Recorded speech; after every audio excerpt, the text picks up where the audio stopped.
ánimo, que lo mejor es lo peor que se va a poner.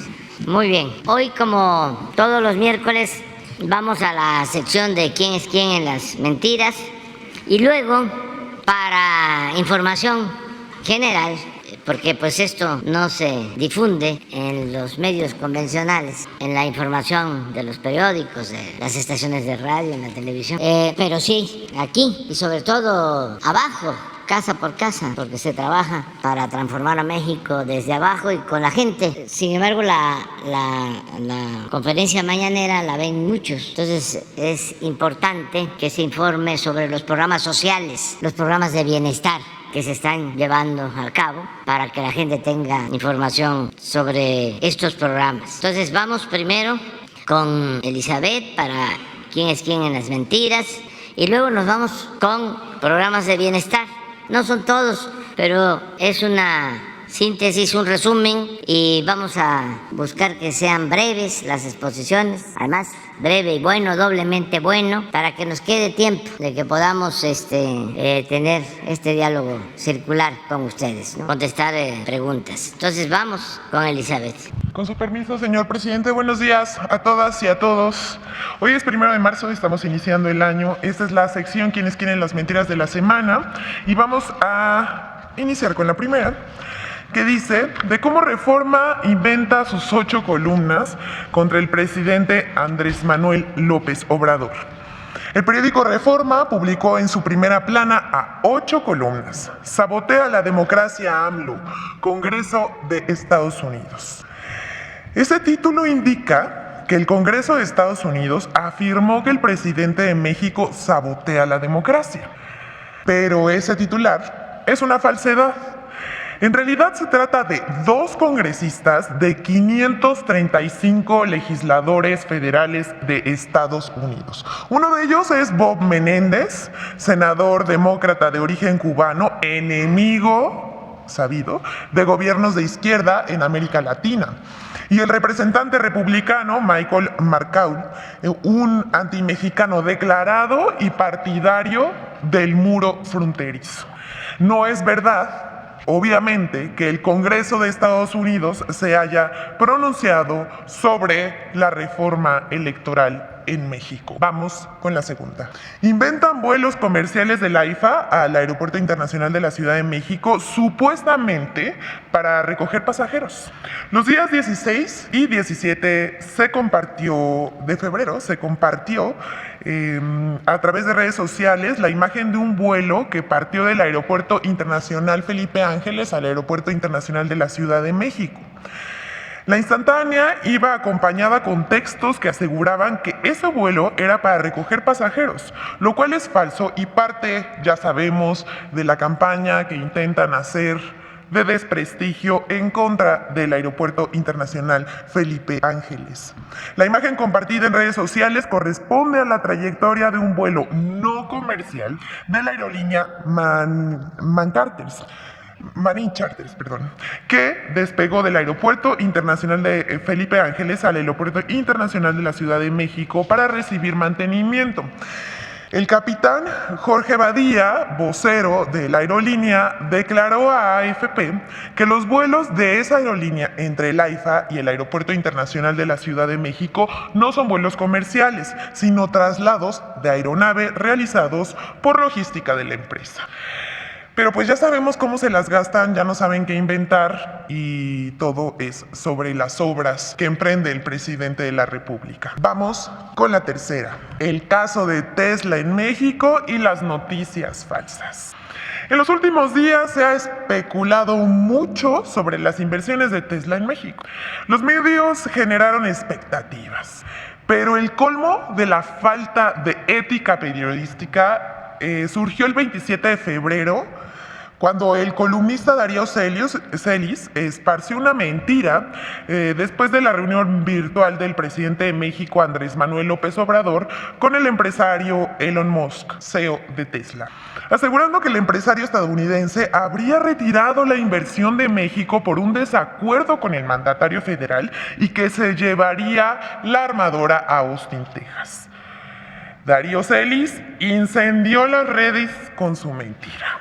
El director del periódico Excelsior, por su parte, Pascal Beltrán del Río, comentó a la publicación que hizo Darío Celis con un "ya vimos esa película, se llama Naim Texcoco".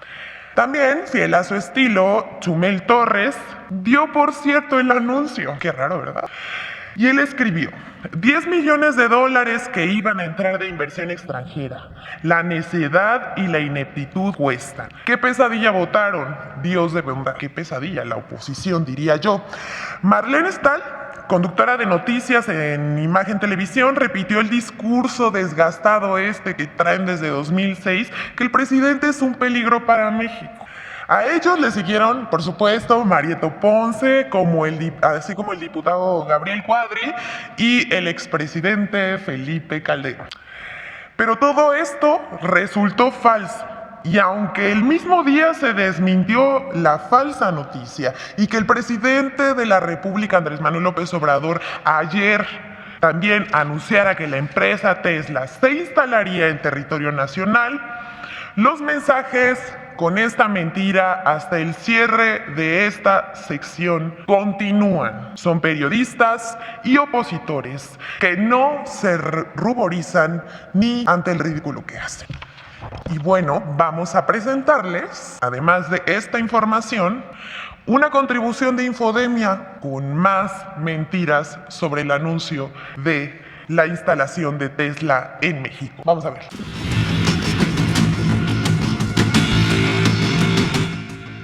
El 27 de febrero, el comentarista Darío Celis, el mismo que en enero de 2023 aseguró falsamente que el fiscal general de la República, Alejandro Gertz Manero, padecía cáncer terminal, publicó en su cuenta de Twitter que Elon Musk no aceptó que le condicionen ubicaciones de su planta de autos eléctricos en México y se llevaría su inversión a Austin, Texas. La publicación de Darío Celis se convirtió en la fuente de una noticia falsa que fue replicada por otros comentaristas, políticos, influencers y usuarios de Twitter, como Felipe Calderón, quien al compartir la mentira culpó al presidente López Obrador de ser la causa de la pérdida de miles de empleos. Chumel Torres dio como cierta la noticia falsa esparcida por Celis y aseguró que la necedad y la ineptitud cuestan, culpando al presidente López Obrador de la pérdida de la inversión de Tesla.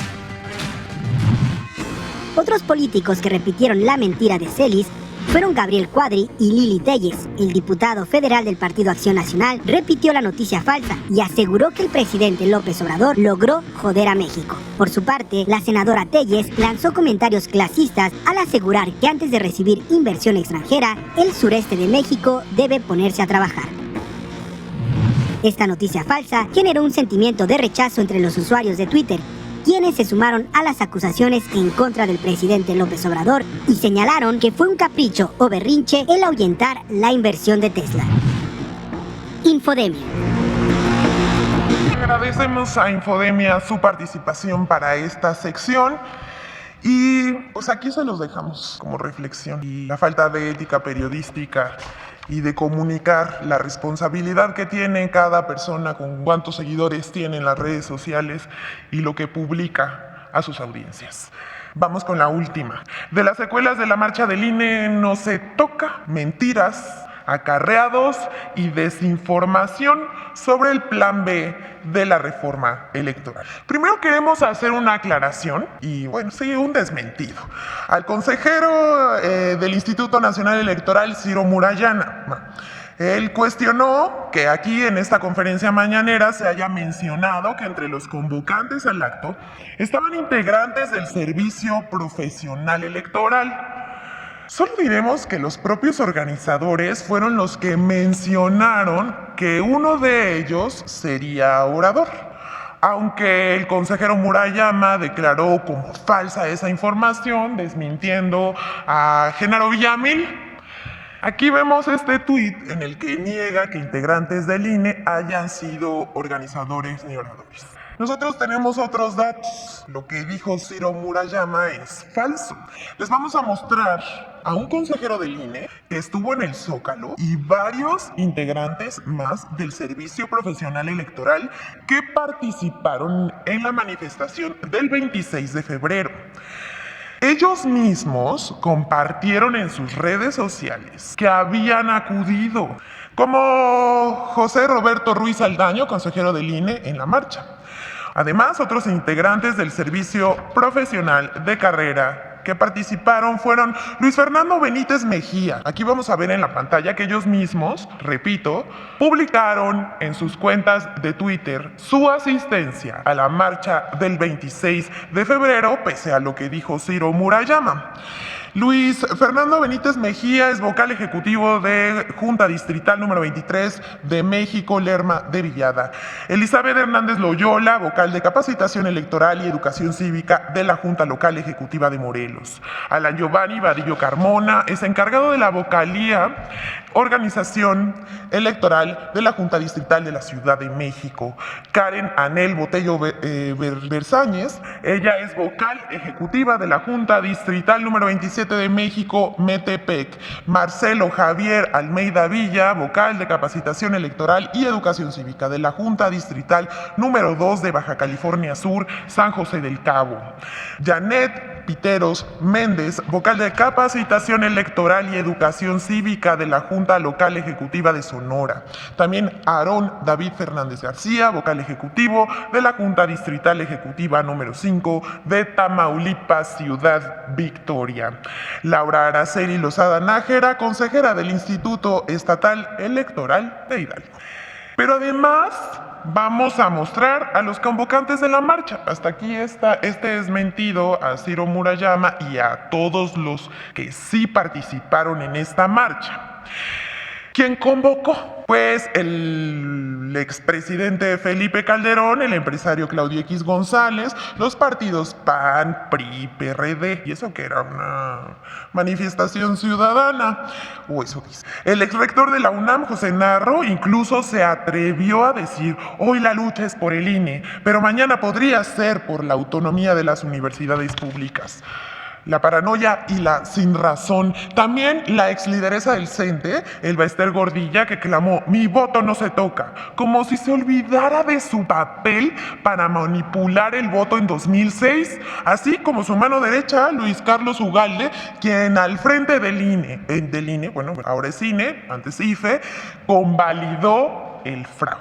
También vamos a mostrar aquí en la pantalla algunos más de los asistentes a la marcha: el empresario Juan Francisco Torres, Guadalupe Acosta Naranjo, Emilio Álvarez y Casa, Ana Lucía Medina, que es presidenta de la Sociedad Civil MX, una de las asociaciones que agrupa Unidos, de Claudio X González, Marco Cortés, líder nacional del PAN, Santiago Krill, presidente de la Cámara de Diputados, Alejandro Moreno, líder nacional del PRI, Fernando Eleuzarán, Mario Di Constanzo, Leo Zuckerman, ahí cachamos a un par de alcaldes de la Ciudad de México, el de Benito Juárez, Santiago Taboada y Sandra Cuevas de la Cuauhtémoc, Claudia Ruiz Massieu, Enrique Krause, el expresidente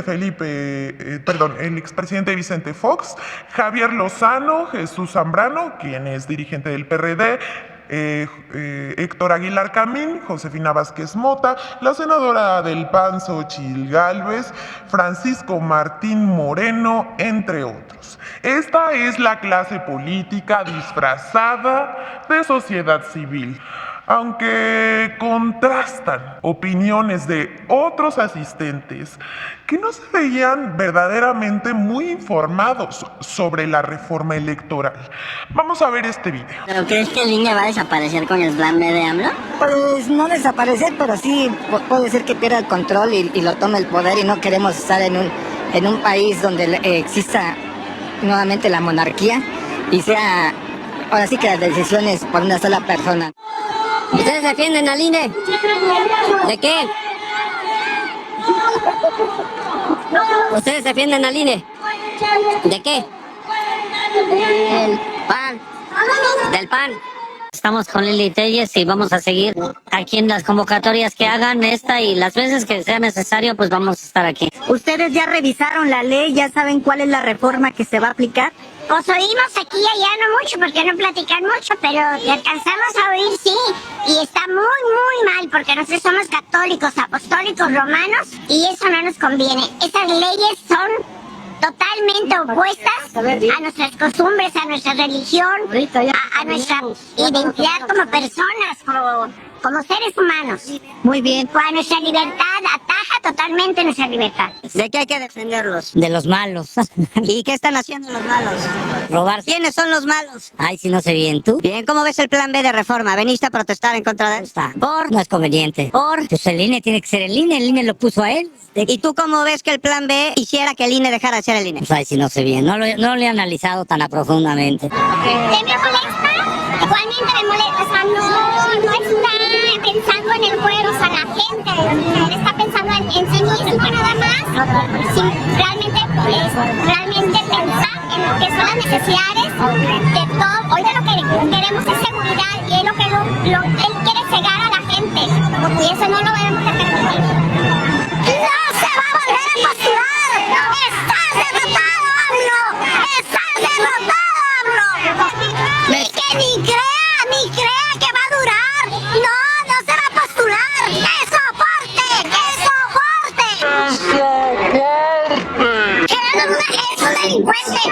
Así, si quiero ser defendiendo a AMLO. Oiga, ¿y Felipe Calderón cree que tenga un grado de culpa por lo de Genaro García Luna? No, fue engañado Felipe Calderón. Lo engañaron a Felipe Calderón.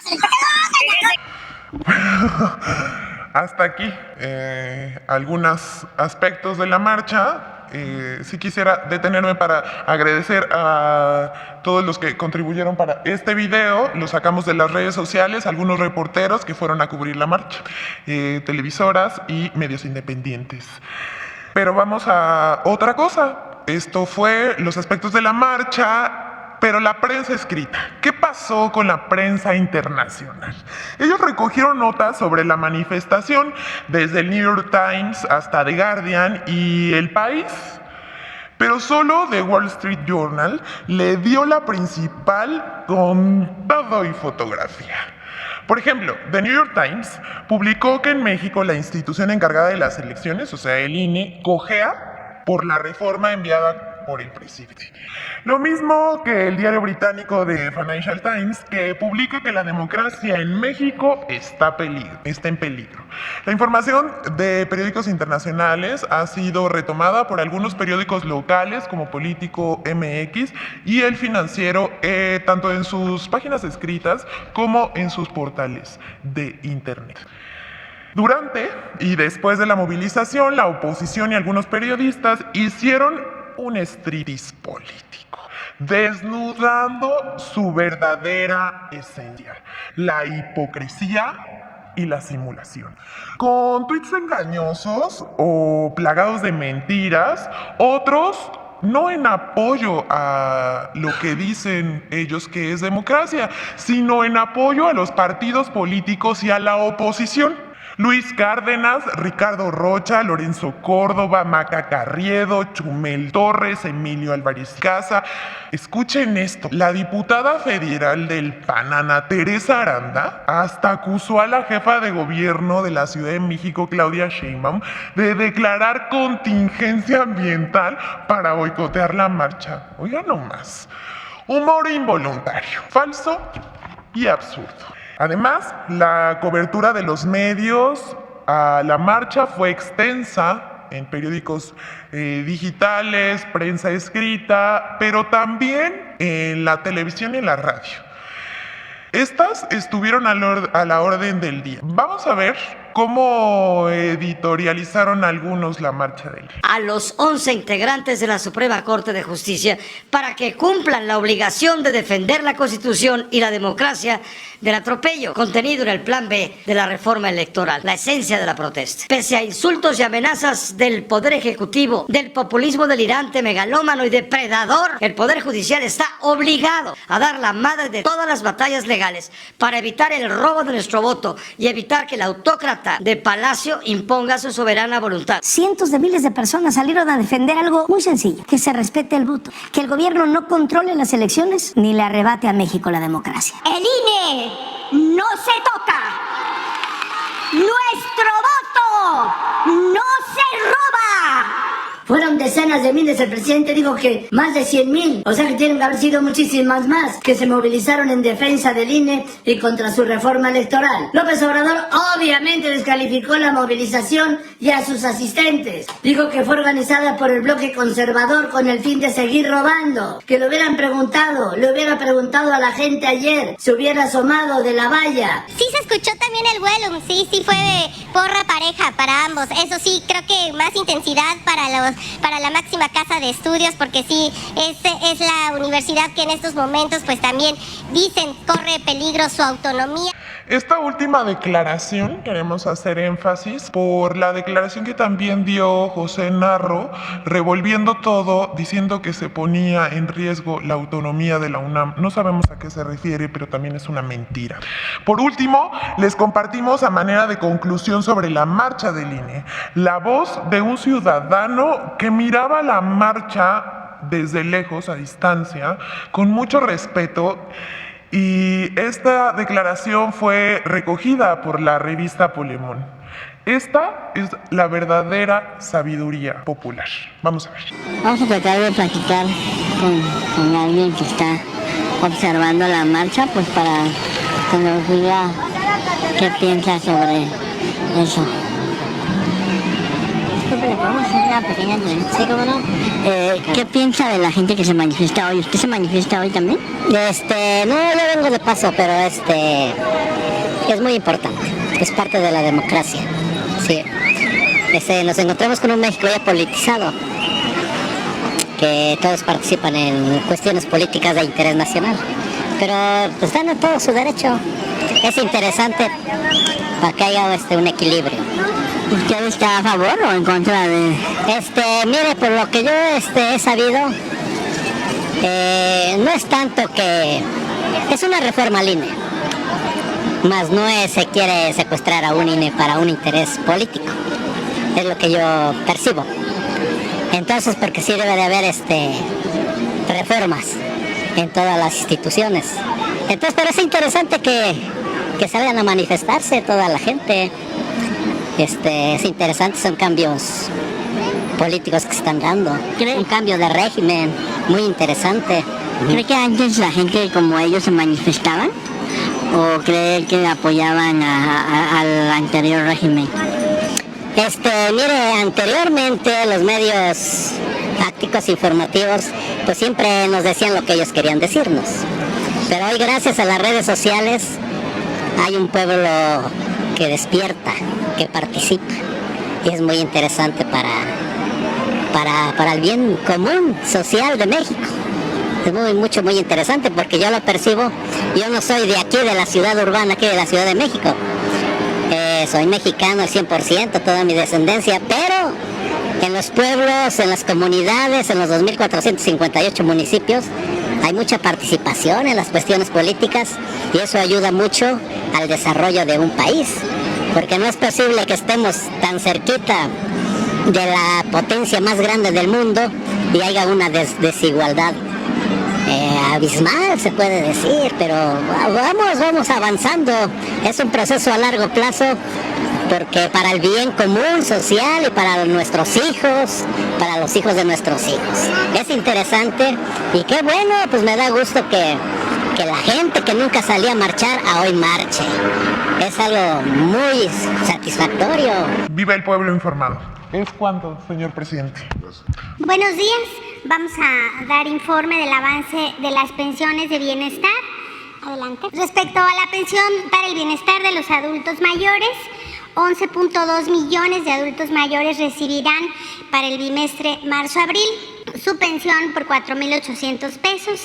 La inversión social en este bimestre será de 61.786 millones de pesos. Adelante. En el caso de la pensión para personas con discapacidad, ya llegamos a 1.284.000 personas con discapacidad que reciben esta pensión. 1 millón del programa que beneficia de manera universal a las niñas y a los niños y casi 300.000 nuevos derechohabientes de los convenios con los 14 estados de la República para tener esta pensión de carácter universal. La inversión social es de 4.146 millones de pesos para este bimestre de marzo-abril. Adelante. En el caso del programa de madres trabajadoras, estamos beneficiando a 247,000 niñas y niños que se les otorga un apoyo para su cuidado. La inversión social para este bimestre es de 445 millones de pesos. Adelante. Como ya comentamos, se va a iniciar el pago del bimestre marzo-abril de las pensiones del bienestar. Este es el calendario. Iniciamos el día de mañana con la dispersión, como lo hicimos en el primer bimestre de enero-febrero. Lo distribuimos por letra para dar una mejor atención en las sucursales. Como ustedes ven, cada vez tenemos más derechohabientes y por eso hemos tomado esta determinación. Se realizará a lo largo de 2 semanas este depósito bajo el calendario que aquí se presenta. Adelante. Y respecto a las comunidades que aún cobran en efectivo, el operativo de pago se va a realizar entre el 2 de marzo y hasta el día 29 de este mes. Les pedimos a quienes cobran bajo este mecanismo de pago estar atentos a las convocatorias. Es cuanto. Gracias. Buenos días, señor presidente. Como ustedes saben, el programa Tandas para el Bienestar busca apoyar a miles de personas que viven de sus negocios y requieren un monto pequeño para invertir.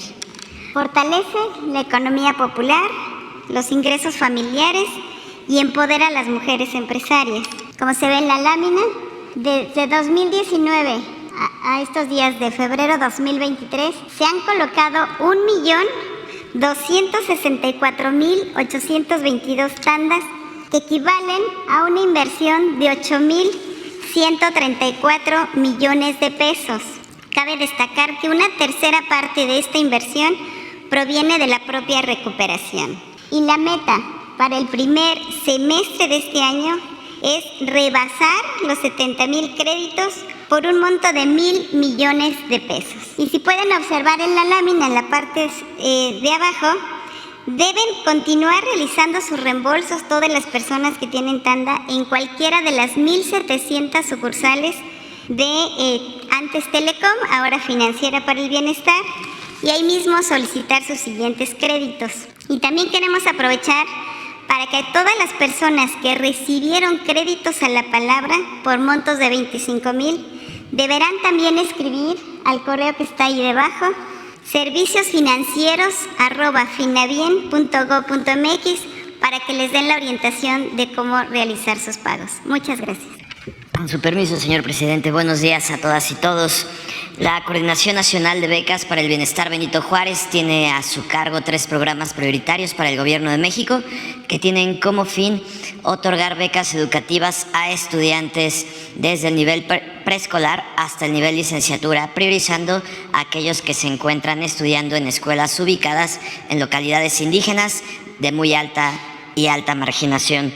Solo el año pasado, durante todo el año 2022, en nuestro programa de educación básica atendimos a poco más de 4 millones de familias que cuentan con niños que tienen estudios de preescolar, primaria o secundaria. En este mismo año, 2022, en el caso de la educación media superior, atendimos a poco más de 5.8 millones de jóvenes del nivel preparatoria. En el caso de licenciatura, atendimos a poco más de 546,000 jóvenes con una inversión superior a los 75,000 millones de pesos. Este año, el monto de la beca se incrementó. En el caso de educación básica, el monto de la beca es de 875 pesos mensuales hasta por 10 meses al año.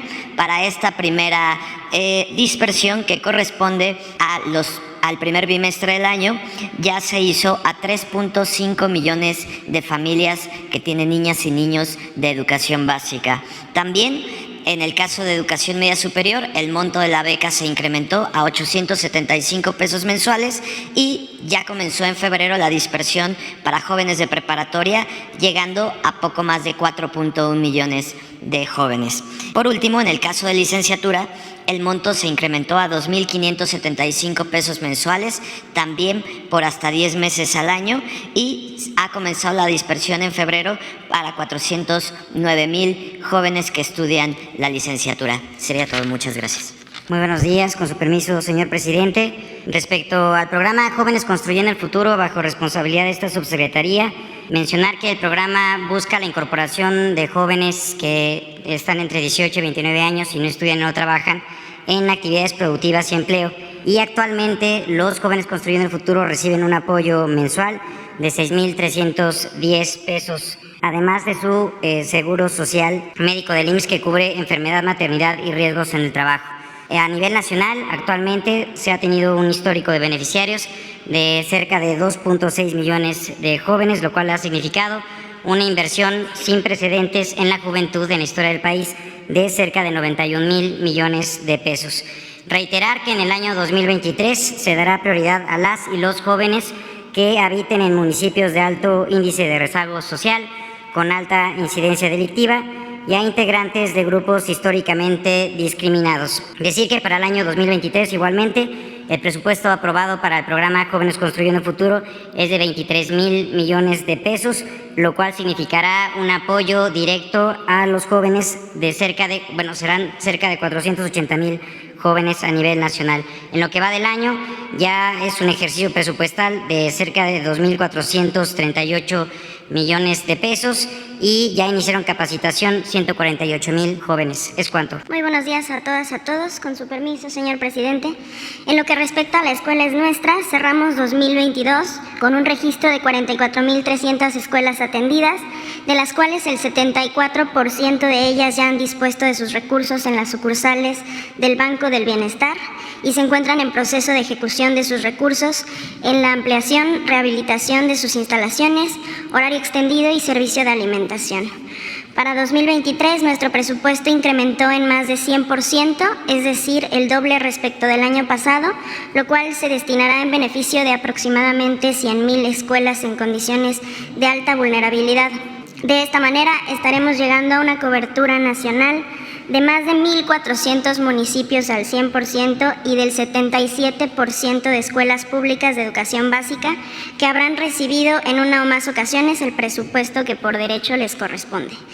Como se muestra en la gráfica, entidades como Yucatán, Oaxaca, Chiapas, Quintana Roo, Sonora, Guerrero, Tlaxcala y Campeche alcanzarán una cobertura de más del 90% respecto del total de las escuelas de sus entidades, y en otros casos como Veracruz, Tabasco, Puebla, Nayarit, Hidalgo, Baja California Sur, Michoacán, Estado de México, Zacatecas, San Luis Potosí y Chihuahua alcanzarán más del 70% de cobertura.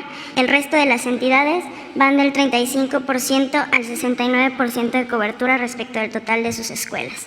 Es cuanto. Muchísimas gracias. Buenos días, con su permiso, señor presidente. En relación a la estrategia de desarrollo rural del programa Sembrando Vida, actualmente están participando 449,998 campesinas y campesinos, que son empleos permanentes. La inversión anual para este año asciende a 37,000 millones de pesos, con una cobertura en 21 estados. De este porcentaje, de este número de campesinas y campesinos, el 32% son mujeres y el 44% pertenecen a la población indígena. Siguiente, por favor.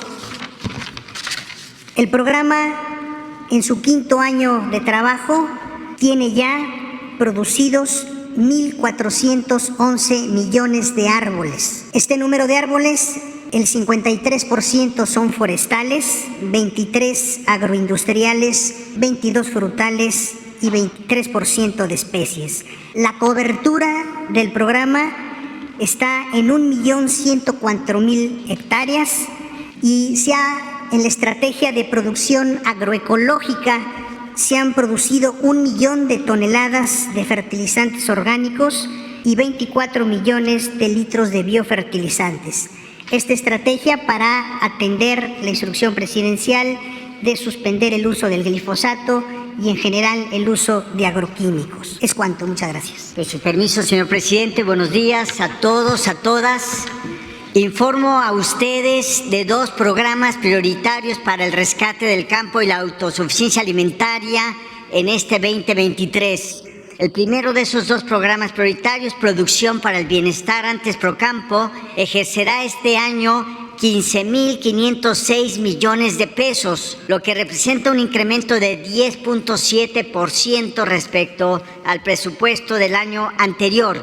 Este programa proporcionará apoyos económicos directos, sin intermediarios, para apoyar las actividades productivas de 2 millones de pequeños y medianos productores, de los cuales 1.600.000 son pequeños y medianos productores de granos básicos, 230.000 productores de café, 14.500 productores de cacao, 106.300 productores de caña de azúcar y 24.800 productores de miel de todo el país y mayoritariamente en la península de Yucatán.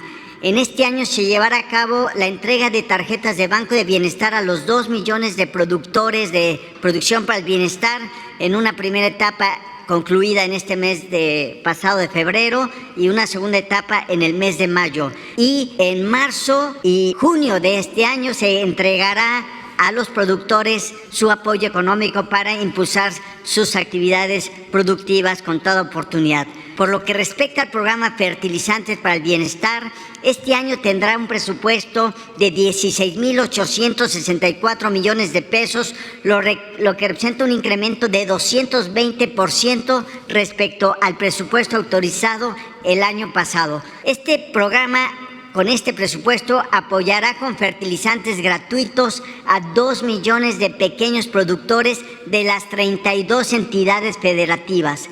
Este fertilizante se entregará antes del mes de mayo próximo, antes de las siembras. Ya inició entre enero y febrero su entrega y de esta manera podremos impulsar la producción para la autosuficiencia alimentaria, disminuir la dependencia y mejorar el bienestar de las familias campesinas. Muchas gracias. Buenos días, con permiso, presidente. En el programa Bienpesca este año va a haber una inversión de más de 1.400 millones de pesos y les va a llegar a más de 193.000 beneficiarios, de los cuales 48.000 son mujeres, 144.000 son hombres, y de ese mismo universo de beneficiarios son más de 54.000 que habitan en comunidades indígenas, y la cobertura nacional del programa Bienpesca llega a más de 700 municipios. Hay un incremento del 4% comparado con el 2022 y este año les va a llegar 7.500 pesos a acuacultores y pescadores del país. Es cuanto. Con su permiso, presidente, buenos días. Respecto al Programa Nacional de Vivienda, los programas a cargo de la Comisión Nacional de Vivienda ya hemos expuesto. Anteriormente se han dado 314.605 apoyos de 2019 a 2022. Ahí en la gráfica ve la distribución de las distintas vertientes del programa.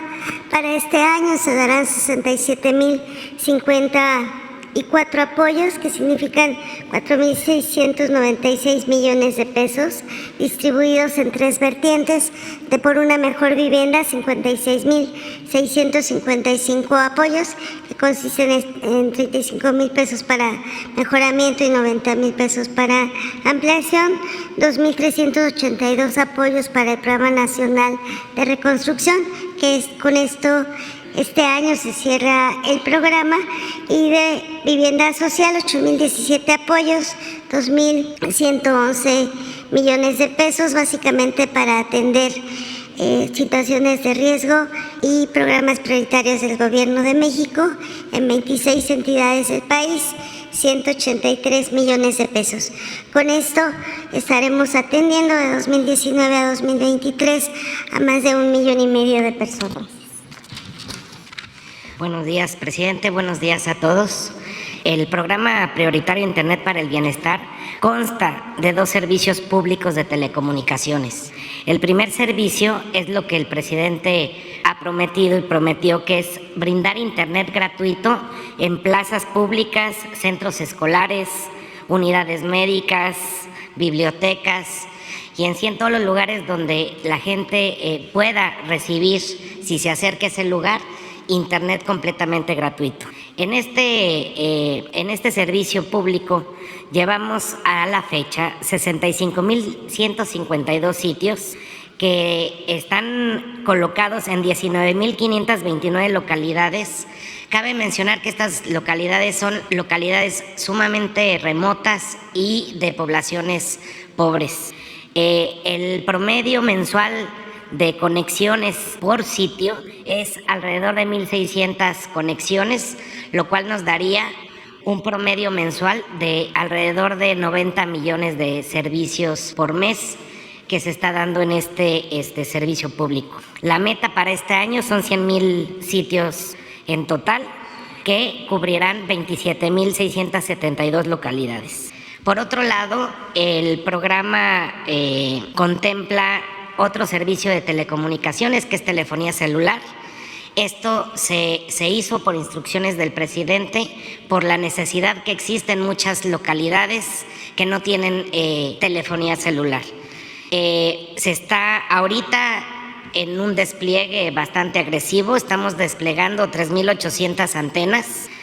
Ya hay 7,500 antenas que cubren al momento, incluyendo los otros proveedores de telefonía celular, el 91.9% de la población, que implican 110,000 localidades. La meta para este año será llegar al 94% de la población y la meta al final del año será tener 12,601 antenas. La virtud de este despliegue y de este otro servicio público que está implementando el Estado es llegar a las localidades donde no llegan las empresas privadas y dar planes y precios bajos de telefonía. Hay un paquete que empieza desde 30 pesos al mes, donde se puede recibir internet, llamadas, redes sociales y obviamente mensajes de texto. Entonces la conectividad sigue y esto es todo del programa Internet para el Bienestar. Con su permiso, señor presidente, buenos días. Para atender los pagos de las pensiones, los apoyos y las becas de los programas para el bienestar, el Banco del Bienestar ha venido creciendo sus redes sucursales. Tenemos un plan de expansión de 2,744 sucursales, de las cuales la Secretaría de la Defensa Nacional, a través de su cuerpo de ingenieros, ya ha construido 2,118 sucursales. De este total de sucursales construidas, hemos puesto ya en operación en el último año 1,067 nuevas sucursales, y al día de hoy contamos con una cobertura total de 1,502 sucursales distribuidas a lo largo y ancho del país. En total estamos ya con presencia en 1,207 localidades de 997 municipios de las 32 entidades federativas del país. Esto para brindar el mejor servicio a los beneficiarios de los programas sociales. Muchas gracias. Con su permiso, presidente. En suma, este año recibirán apoyos más de 25 millones de beneficiarios, con una inversión histórica de 600,000 millones de pesos, lo que representa un incremento del 34% en comparación con el año pasado. De las 35 millones de viviendas que hay en el país, el 71% recibe por lo menos un programa para el bienestar. Otros 5 millones también reciben una pequeña parte del presupuesto público, ya que estamos contando a servidores públicos como maestros, médicos y policías. Y el restante de 5 millones también se ven beneficiados porque si aumenta el poder adquisitivo de la gente, también se beneficia el comercio, el mercado interno y la industria. ¿Sería cuánto? Muchas gracias. Bueno, vámonos. La primera. Adelante. Buen día, presidente. Carlos Domínguez, de Nación 14. Preguntarle sobre el tema del exgobernador de Tamaulipas, Francisco Javier García Cabeza de Vaca. El día de ayer se dio a conocer que un juez le concedió un amparo que cancela, deja sin efecto la orden de aprehensión que tenía en su contra. Preguntarle su opinión al respecto. Bueno, es parte de la decadencia del Poder Judicial. No se ha podido reformar ese poder que viene del antiguo régimen y está infectado, plagado de corrupción. Es un poder judicial que se fue construyendo para proteger a corruptos y a las élites del poder económico y del poder político en nuestro país. Entonces, por eso, esos amparos constantes. Hay protección, lamentablemente, para delincuentes comunes o los llamados delincuentes de la delincuencia organizada y protección para delincuentes de cuello blanco, que esos son los predilectos. eran los hijos predilectos del régimen anterior. Ojalá y el Poder Judicial se reforme. Antes, cuando estaba el ministro Saldívar, ¿sí? Arturo Saldívar, había un poquito más de vigilancia sobre los jueces. Se les respetaba su autonomía, pero vigilaban del Consejo de la Judicatura, que esa es su función, vigilar el recto proceder de jueces, de magistrados, de ministros. Este organismo es un florero, está de adorno, porque no hay ningún señalamiento a un juez, a un magistrado. Bueno, pero antes había un poco más de atención, de vigilancia. Ahora que llegó la nueva ministra, declara en un formalismo extremo, como si fuesen omnímodos los jueces, de que son autónomos, que pueden hacer lo que quieran. Y apenas llegó la nueva presidenta y se desata una ola de resoluciones a favor de presuntos delincuentes. Bueno, estaban juzgando en Estados Unidos a García Luna y a las 3 horas un juez estaba descongelando las cuentas en México de su esposa. Entonces, esto del exgobernador y otros casos, ojalá y se apliquen los de la Suprema Corte y atiendan este asunto, porque es grave. No es intervenir en otro poder, es no callar ante la injusticia y la corrupción. En este caso, la Fiscalía General anunció que va a iniciar un proceso en contra del juez que concedió este amparo. ¿Respaldaría usted esta decisión de la Fiscalía? Sí, es que si el Poder Judicial no actúa y si hay elementos, pruebas de que hubo influyentismo y corrupción, hay que presentar denuncias contra los jueces si no actúa el Poder Judicial. O sea, porque no gozan de privilegios, son servidores públicos, ni modo que tengan impunidad. Todos los servidores públicos estamos sujetos al escrutinio público y actuar de conformidad con la Constitución y las leyes. Ok, presidente, cambiando de tema rápidamente, ¿qué está pasando con la publicación de la reforma electoral, del plan B de la reforma electoral? El día de ayer había confusión de por qué todavía no. El coordinador de la bancada de Morena en el Senado pues le atribuyó esto a la falta de que el presidente de la mesa directiva de la Cámara de Diputados, Santiago Krill, todavía no la firmaba y no se la enviaba. ¿Qué está ocurriendo, presidente? ¿Por qué todavía no la publican? Pues no sé, pero me informó el secretario de Gobernación que hoy por la tarde, a más tardar mañana, ya se publica la reforma electoral. Aquí aprovecho para hacer 2 comentarios. Acuérdense que la comunicación son mensajes de ida y vuelta, ¿no? Y esta conferencia de prensa es un diálogo circular. Escuchaba yo a Pepe Cárdenas. Tenemos diferencias con él porque siempre ha sido un periodista vendido o alquilado a los grupos de intereses creados. Pero recuerdo una anécdota, nada más para refrescarle la memoria, porque me llama, dictador. Me hizo una entrevista hace 35 años en Villahermosa, en una estación, 1988. Sí tiene como 35 años. ¿Y qué creen que hizo? La grabó. Y como hablé de la democracia, no la transmitió, la enlató. Seguramente fue a negociar con mi entrevista, porque yo desde hace tiempo me he convertido en una fuente de ingresos para muchos mercenarios de los medios de comunicación. Les pagan por atacarme. Ya está, deberían hacer un fondo ahí, reconociendo que les pagan por eso. Y otra cosa que quiero mencionar, no sé si te llegó un mensaje, una entrevista de redes sociales, que vi ayer, de una entrevista que le hacen a Claudio X González. Claudio X González, para que no se olvide, es el hijo de Claudio X González, que siempre fue y sigue teniendo mucha influencia en la cúpula del sector empresarial, una especie de Fidel Velázquez, tenemos que con Fidel, que en paz descanse, en el sector obrero, y Claudio X González, papá, en el sector empresarial. Ahora le hereda eso al hijo y él es uno de los dirigentes de todo este movimiento en contra de nosotros, es uno de los dirigentes del bloque conservador. Pero para que tengamos información y dimensionemos cómo piensan nuestros opositores, porque es hasta un timbre de orgullo para nosotros, en mi caso, pues, enfrentar a esta gente con esa mentalidad retrógrada, autoritaria, facha, que también son los que están financiando el movimiento y tienen el apoyo de organismos internacionales, de gobiernos extranjeros, de el Wall Street Journal, y el New York Times, el Washington Post y el Financial Times. Pero fíjense, cómo pensaba hace unos años, en el sexenio anterior, cuando los maestros se manifestaban en contra de la llamada reforma educativa, porque él fue uno de los principales opositores a la educación pública, los opositores a el magisterio, los que querían la privatización de la educación, este señor. Pero alguien ayer sacó, porque eso es lo extraordinario, ¿no? Como decía el señor sabiamente, las redes sociales, benditas redes sociales. Y además, ahí va quedando un registro, un archivo.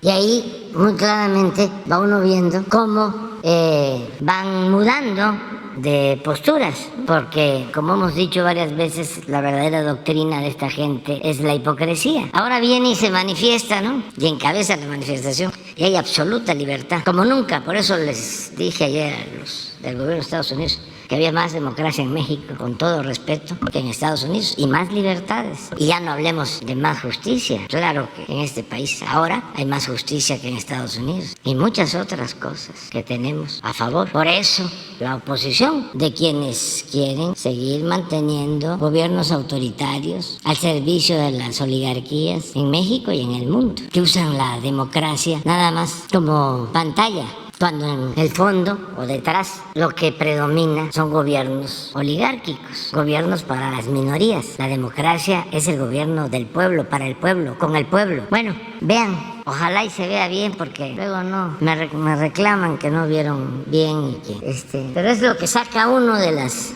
redes y es espontánea. A ver.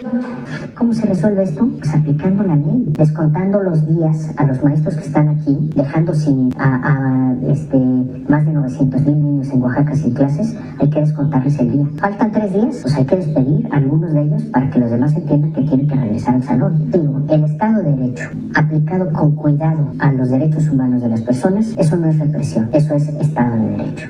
Y en mi opinión, esa es la fórmula que se tiene que seguir. ¿Se tiene que despedir a todos los maestros de Oaxaca? No. Con que despidas a algunos y con que proceses a algunos de los líderes que evidentemente son delincuentes, con que hagas eso, los demás van a entender en la señal. Pero tienes que ser firme en la señal, porque si tú apresas a un líder porque tienes elementos para procesarlo, y por otro lado despides a algunos y luego te vienen a reclamar y cedes, entonces el mensaje es: la ley no cuenta. A ver, pero pongan el texto. El que vi tiene un texto de lo que está diciendo, porque no se aprecia bien. Lo que él está diciendo es que hay que reprimir a los que se manifiestan, incluso meterlos a la cárcel, algo parecido. A ver, permíteme. Nada más vamos a ver si está el texto, que el que vi sí tenía, ¿no? ¿Puedo una última, presidente? Sí, vamos, pero bueno, total, en lo que lo encuentren. Mientras preguntarle sobre los hechos ocurridos este domingo en Nuevo Laredo, Tamaulipas, presidente. Lamentables, pues un enfrentamiento, un encontronazo, por así decirlo, muy común en Nuevo Laredo. Pues constantemente las Fuerzas Armadas realizan labores de seguridad por el contexto que prevalece en la ciudad. Se da este acontecimiento, 5 jóvenes fueron abatidos por elementos de la Sedena, y en este contexto entra, como siempre, generalmente un individuo muy conocido a nivel local en Nuevo Laredo y en general en Tamaulipas, que aprovecha estos momentos de confusión tras los enfrentamientos, siempre del bando de los abatidos, calificándolos de inocentes palomitas. Así se encuentra un arsenal junto a ellos, ¿no? Se llama Raimundo Ramos Vázquez y se acredita siempre como presidente del Comité de Derechos Humanos de Nuevo Laredo. Este sujeto, presidente, lleva más de 10 años desacreditando, calumniando a las Fuerzas Armadas mexicanas, siempre con un modus de aprovechar estos contextos para hacer que se replieguen en sus labores de seguridad las Fuerzas Armadas en lo que se investiga qué sucedió en realidad. Le insisto, pese a que estos sujetos sean encontrados con arsenales y armas de alto poder.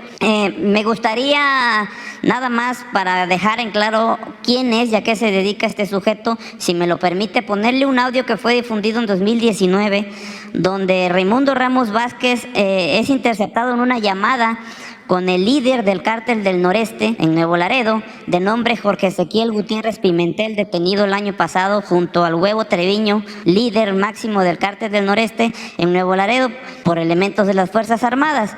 Entonces, si me lo permite poner en la llamada que puede dejar claro bien a qué se dedica este personaje, que no está del lado de las víctimas, que siempre actúa en favor de los presuntos criminales abatidos, incluso hablan aquí de verdaderas víctimas de secuestrados sin que haga absolutamente nada, sino todo lo contrario, lo ignora.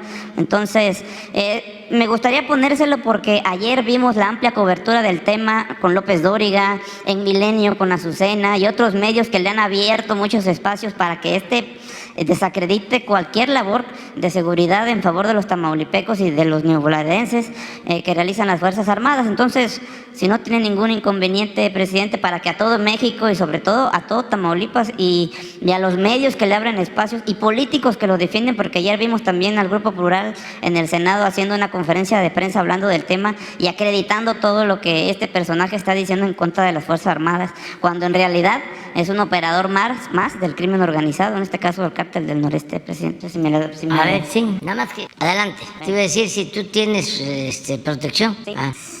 ¿Qué onda, viejo? ¿Quién habla? ¿Quién habla?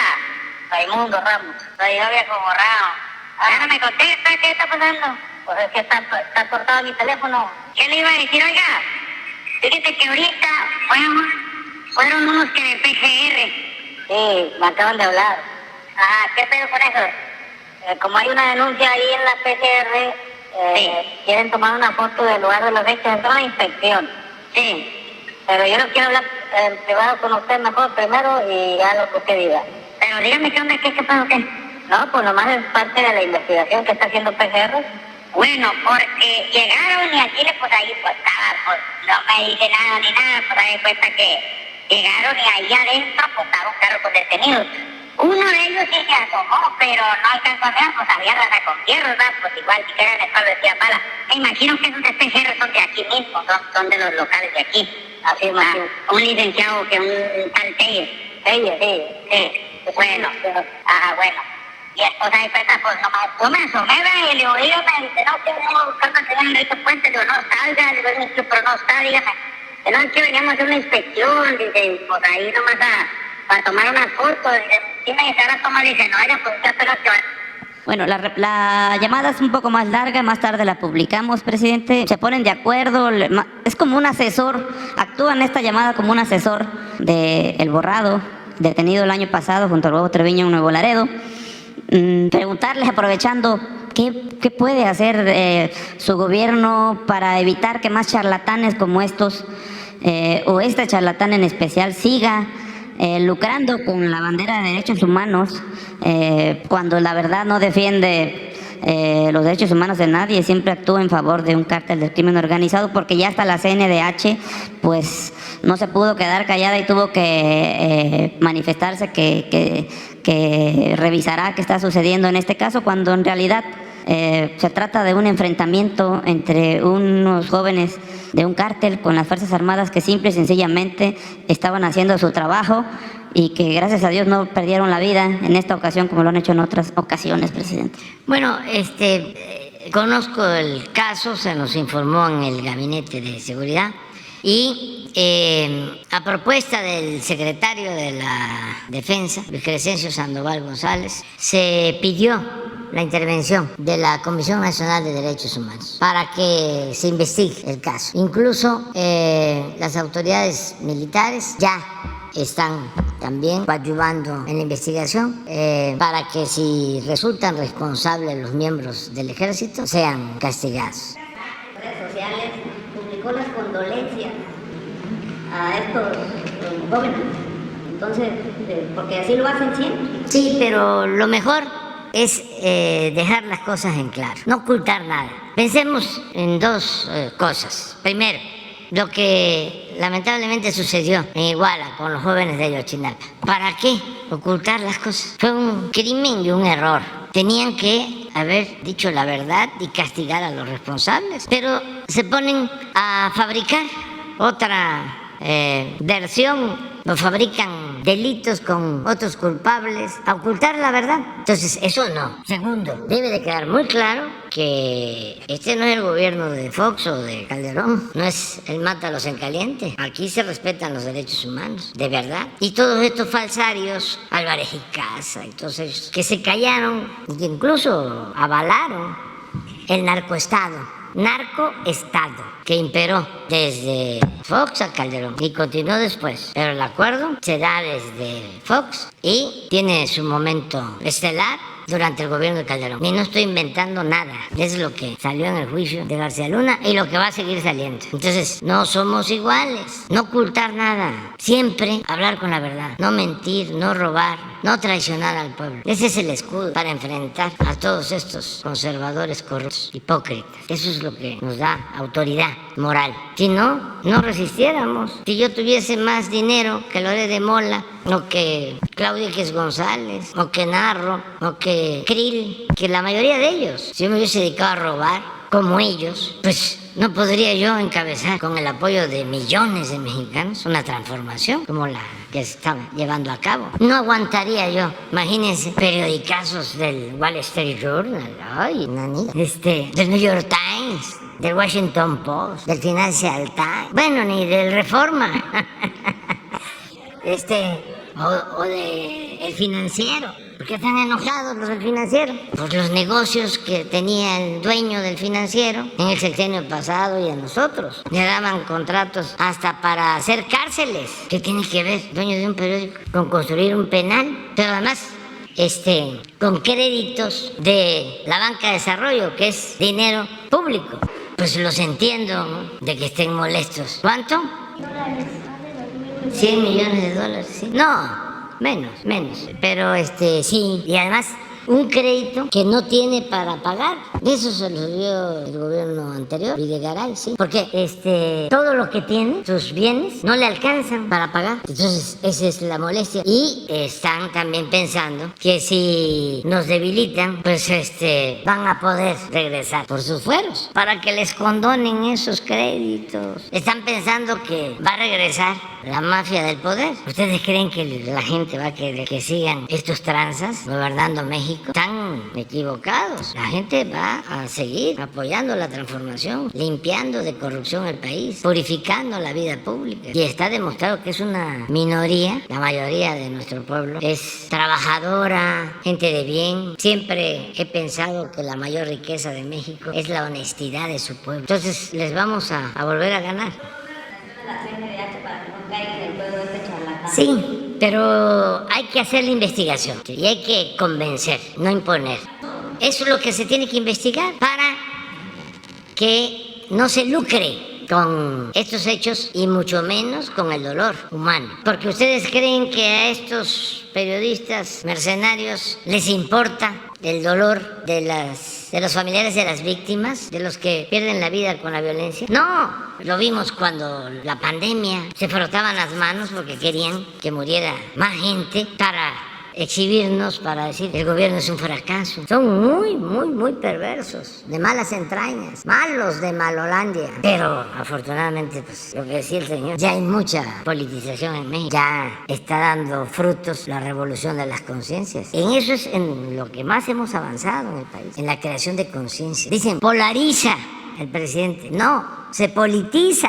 Se informa, se orienta, se concientiza, se predica con la verdad. Y entonces eso es veneno puro para el conservadurismo. Si no existiera esta conferencia, imagínense, y si no existieran las redes sociales, y si no existiera la revolución de las conciencias, y si no existiera un pueblo inteligente, avispado, que es mucha pieza, como el pueblo de México. Por eso yo defiendo a México, lo voy a seguir defendiendo. Os digo, hay más democracia ahora que en Estados Unidos, hay más libertad ahora que en Estados Unidos, hay más justicia social en México que en Estados Unidos. Aquí hay menos discriminación racial que en Estados Unidos. Aquí hay más fraternidad, con todo respeto, que en Estados Unidos. Mucho más cultura que en Estados Unidos, con todo respeto. Entonces, claro que hay la minoría, que son los que van allá, Wall Street Journal, o este caso, ¿no?, de los legisladores estadounidenses. Un legislador, como lo mencionó aquí Ana Elizabeth Menéndez, o Bob Menéndez, ese ha sacado raja del sufrimiento del pueblo cubano, ha lucrado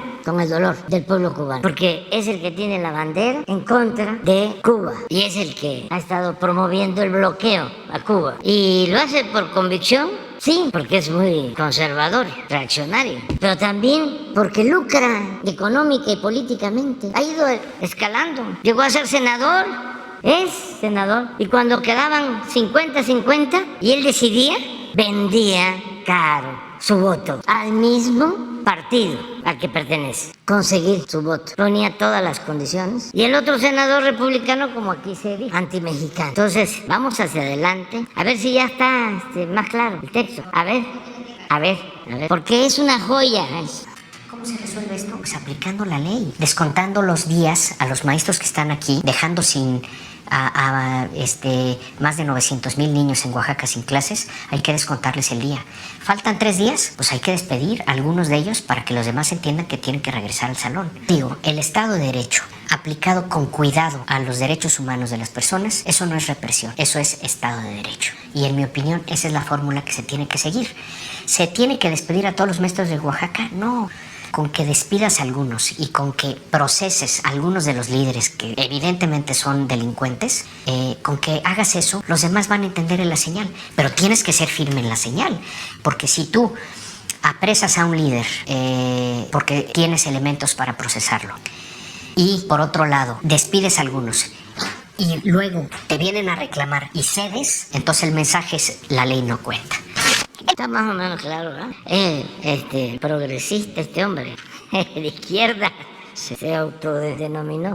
Pues eso lo aplicaron y metieron a la cárcel a dirigentes. ¿Sabes? Que le fabricaron delitos a los dirigentes del magisterio de Oaxaca. Maestro Rubén Núñez, que ya falleció, de lavado de dinero, lo acusaron. Un hombre honesto, humilde, lo llevaron preso a una cárcel de alta seguridad allá en Nayarit. Y este señor con el apoyo del Reforma en esa campaña. Entonces, estos son nuestros adversarios. ¿A poco no es un timbre de orgullo tenerlos enfrente? No se puede, si no hay autoridad moral, no se puede cambiar nada, no se puede transformar nada. Y el pueblo ya no quiere autoritarismo y no quiere antidemocracia y mucho menos hipocresías. Entonces vamos a continuar. A ver.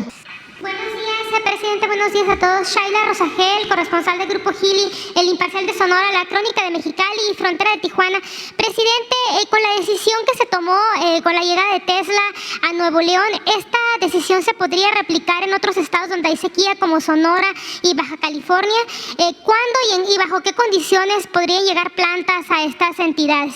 Bueno, fue muy buena la conversación con el señor Elon Musk en 2 ocasiones. Fue muy receptivo, estaba muy interesado en la comunicación entre nosotros. Escuchó mi planteamiento en general y no solo tratamos el tema de la planta automotriz de Nuevo León y la necesidad de que ellos ayuden ante la falta de agua, su compromiso de que van a ayudar. Hablamos también de otras opciones, hablamos de el desarrollo del Istmo, hablamos de Hidalgo para una posible planta de baterías en Hidalgo, porque lo de Nuevo León se vincula mucho con una planta de batería que tienen en Austin, Texas. Les queda muy cerca, porque la planta de batería la tienen ahí, según me informaron. Entonces, la planta automotriz se va a tener en Santa Catarina, en Monterrey, la zona conurbada de Nuevo León, de Monterrey, el estado de Nuevo León, y ahí les queda cerca Austin, Texas. Incluso creo que el anuncio va a ser hoy en Austin, Texas. Bueno, pero está interesado en invertir más en México. Hablé del Plan Sonora con él y quedamos, en resolver esto de Monterrey. Luego va a enviar a sus técnicos para dar respuesta a los compromisos, a la petición que les hicimos para el caso de Nuevo León relacionados con el agua. Vienen sus técnicos, me están pidiendo, yo les diga cuándo puedo recibirlos con ese propósito. Y luego, porque lo invité, quiere venir él. también me mandó a decir que si cuando estimo yo, ¿no?, que podríamos hacer un recorrido por el país. Hoy voy a ver la agenda para ver cuándo viene, y si estoy pensando, si él lo considera y si decide también venir, bueno, no voy a decir que quiere, estoy pensando en que vaya a Sonora, que vea lo de la planta de energía solar, que se conozca todo lo que es el Plan Sonora y todo el potencial que hay ahí en cobre, en litio. Le aclaré que lo de litio ya se nacionalizó, pero que eso no implica el que podamos ponernos de acuerdo. El litio es de los mexicanos, pero bueno, sí se compra la materia prima, sí se ponen las plantas de baterías en Sonora, sí se da trabajo a los sonorenses, a los mexicanos, pues se llegó a acuerdo. Hablé también, le dije de que México es el segundo productor de cobre en el mundo y está en Sonora, y los vehículos, sean de gasolina o sean eléctricos, llevan un importante componente de cobre. Entonces hay energía renovable en Sonora. Todo esto porque es tu estado, ¿no? O me estás preguntando por Sonora, allá también les contesto. Y también Hidalgo, que tiene mucho potencial. Hidalgo, primero por el aeropuerto, que ayer recibimos un primer avión de carga, nada más para tener una idea, así que lo piensen nuestros adversarios. El aeropuerto de la ciudad tiene 600 hectáreas y el aeropuerto Felipe Ángeles tiene 3,000, y ya están todas las instalaciones y bodegas. O sea, es un gran aeropuerto. Entonces llegó un avión de DHL ayer y ya van a estar llegando 1 o 2 diarios. Pero no solo es esta empresa, ya todas las empresas que se dedican a la carga aérea van a llegar allá. Pero no solo es el aeropuerto, es que hacia allá hay posibilidades de crecimiento en el Valle de México, porque hacia Hidalgo hay agua. De todo el Valle de México, donde se dispone de agua, es hacia Tula, Pachuca. Se tiene un acuífero importante de agua y se tienen terrenos disponibles. Entonces sí hay potencial ahí. Y luego está el istmo. Estamos hablando de unir el Pacífico con el Atlántico. Es la comunicación más rápida a la costa este, a la costa oeste de Estados Unidos, por Salina Cruz, a Asia, 2 puertos, Salina Cruz, Coatzacoalcos, ferrocarril, 10 parques industriales, agua hasta para inundaciones, energía eléctrica renovable, eólica, hidroeléctrica, gas, subsidios fiscales, en algo que coincidimos, no solo para el istmo, sino en todo México, sureste, bajío, centro, que hablamos de todo esto, el norte, la calidad de la fuerza de trabajo en México, de los obreros, de los trabajadores. Él llamó la ética del trabajador mexicano, la responsabilidad del trabajador mexicano, de los mejores del mundo. Entonces, esa es una ventaja comparativa importantísima, porque también hablamos de que nosotros no podíamos igualar los subsidios que están ya ofreciendo en Estados Unidos para plantas de baterías y para carros eléctricos, porque son de miles de millones de dólares. No solo no pagan impuestos, sino que el gobierno les da por cada automóvil que fabrican un subsidio. Entonces eso no, nosotros no lo podríamos hacer. Pero de ahí salen las otras ventajas que no tienen ellos, o que no es lo mismo, la fuerza de trabajo y otras cosas. Entonces él está muy consciente que no se puede equiparar la entrega de subsidios que se hace en Estados Unidos a lo que podríamos hacer nosotros. Pero aún así está interesado. Hablamos del Tren Maya. Ellos tienen un sistema de construcción de túneles muy novedoso, un invento, donde en Las Vegas hicieron algo así parecido. Nosotros necesitamos un túnel para unir el aeropuerto de Cancún con la estación del Tren Maya de Cancún, y queremos pasar por abajo del actual aeropuerto para darle conectividad. Ellos tienen un sistema de construcción de túneles rápido, como lo necesitamos nosotros, donde se utilizan vehículos eléctricos. Aquí ni siquiera eso, sería una banda, porque por abajo estaríamos hablando de 1,5 kilómetros. Una empresa mexicana también tiene maquinaria para túneles. ICA, es como se construyó drenaje profundo. Se siguen haciendo obras así con estos túneles. Entonces, hablamos de eso. Si da tiempo, hasta podríamos ir al tren, porque sí también le interesó. El Tren Maya es la obra pública más importante que se está construyendo en el mundo. No hay en ninguna parte un tren de 1000 millas, 1554 kilómetros. Entonces, eso fue y lo que hablamos. Y muy buena la conversación, muy buenos términos y tienen interés en seguir invirtiendo. Y no solo es esta empresa, que eso también es importante que se conozca. México es de los 3 países, si no el país más atractivo para la inversión extranjera. Está creciendo la inversión extranjera como nunca en el país. Entonces, estamos bien.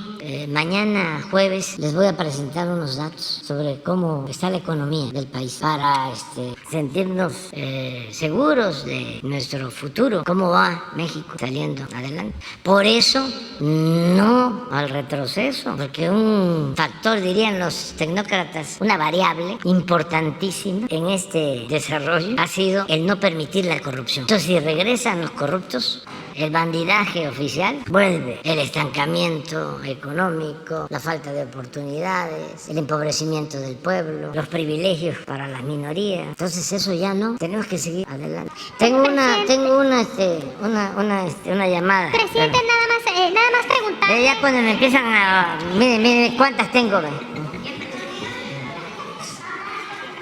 Tengo otra llamada. Sí. Ya. Mañana les digo. De manera muy rápida. Mañana me comprometo a decirle. Para concluir, presidente. Que a las 9. Para concluir, presidente, cuando usted hablaba con el inversionista sobre el Plan Sonora, ¿se interesó en algo en específico? ¿Se interesó en alguna planta ahí para Sonora o en alguna planta de baterías? Y también ya para preguntarle, ¿bajo qué condiciones van a, ahorita que comentaba que le habló también del litio, ahora con la nacionalización del litio, ¿bajo qué condiciones van a poder los extranjeros participar en la industria nacional del litio pues en Sonora? Y si ya tienen el proyecto para operar del litio MX, las inversiones, ¿en cuánto tiempo va a haber resultados? Sería todo, presidente. Sí, se está trabajando en eso, en toda la planeación, la investigación, cómo separar el litio de la arcilla, toda la cuestión tecnológica. Ya el CONACYT tiene a su cargo esta tarea, se está avanzando. Pronto vamos a informar. Nos va a llevar tiempo. Bueno, esta misma planta, no sé lo que vayan a anunciar hoy, pero es probable que la terminen, ojalá y sea antes, ¿no? Pero es probable que la terminen cuando ya no esté yo de presidente. Pero eso no importa. Dejamos encaminado todo el proceso de transformación, que tiene que haber continuidad. Con cambio. Tiene que seguir el proyecto de transformación con cambio, porque no voy a participar cuando yo termine mi mandato. Me voy a retirar por completo. Eso para que les quede claro, ¿no? A nuestros adversarios. No soy cacique, mucho menos me siento insustituible. No soy caudillo, no soy mesías. Lo sostuvo Krause, ¿cómo se le llamó al presidente Calles en el Maximato? Jefe máximo, estoy de acuerdo. No. Sí, soy un místico, eso sí. ¿Ya vieron que puse lo de la Lushi? Ya vamos a hablar de eso. Porque la vida no solo es lo racional, la vida también es lo místico. Pero un día vamos a hablar. ¿Saben cuántos han visto lo de la Lushi? Yo creo 10 millones. 10 millones. O sea, pero es eso. Es la profundidad cultural de México, las raíces culturales de México. Son los chaneques, el aluche, los duendes. Yo quisiera que hubiese aluche. Si no existen, pues habría que inventarlos, porque esos nada más hacen travesuras. Lo que no quiero son los otros, ¿no? Los demonios. Eso sí no. O sea, pero ya vamos a hablar de eso, porque es interesantísimo ese tema. Se está trabajando en eso. La propiedad es de la nación. O sea, no hay concesiones. Solo es Litio México. La empresa, vamos a decir, es una empresa de la nación. No me gusta decir del Estado, porque son cosas distintas. El Estado es el aparato. Existe gobierno, existe Estado y existe nación. Por eso cuando dicen, es un estadista, es un hombre de Estado. No. eso sí está importante, es trascendente. Pero lo más importante de todo es la nación. En vez de ser hombre de Estado, aspirar a ser hombre de nación. Entonces, el litio es de la nación, pero se pueden presentar acuerdos para vender la materia prima. Por ejemplo, el uso de la materia prima en nuestro país. Que se llegue a acuerdos, pero que las plantas se instalen en Sonora o donde se encuentre el litio, porque no solo está en Sonora, ¿no? Ahí es donde hay más, pero hay en otras partes del país. Entonces, sí. Entonces, que el litio que se extraiga de estas minas se utilice como materia prima en México. Pero todo eso es lo que estamos trabajando para definir. Bueno, ya me voy porque mañana les digo.